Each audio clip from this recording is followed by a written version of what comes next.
Pastor, ஐயோ pastor, எங்க போறீங்க? எங்க போறீங்க? எங்க போறீங்க? நாளைக்கு பிரேயர் இருக்கு தெரியாதா? க்ளீன் பண்ண போயிட்டு இருக்க சர்ச். இதெல்லாம் நீங்க ஏன் செய்றீங்க? நான் தான் செய்யணும். நம்ம பிரேயர் மீட்டிங் தான் நடக்குது. வைங்க, நாங்க செய்றோம். வேண்டாம், நாளைக்கு க்ளீன் பண்ணி வைக்கிறேன். சுத்தமா இருக்க போகுது.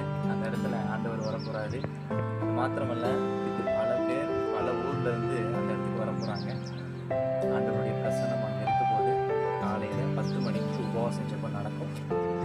எல்லாரும் வரணும், அந்த ஜெபத்தில் கலந்துக்கணும், வாழ்க்கை மாறணுன்றதுக்காக தான் ஆண்டவர் கொடுத்த பணியை செய்கிறேன். ஸோ நீங்கள் இந்த பாடு நினைக்க வேண்டாம். எனக்கு கொடுத்த வேலை இதுதான். இந்த வேலையை செஞ்சு செஞ்சு பழகிருச்சு. நான் இதை தொடர்ந்து செய்வேன். நீங்கள் ஜெபத்துக்கு வர மறக்காதீங்க. சரி வாங்க, நானும் கூட வரேன். நீங்கள் போங்க, பரவாயில்ல. எல்லாம் செஞ்சு முடிச்சுட்டு நான் கூப்பிடுறேன். மறக்காமல் நாளைக்கு சனிக்கிழமை 19ஆம் தேதி மே 10 மணிக்கு சாத்தூரில் உபவாச ஜெபம் நடக்க போகுது.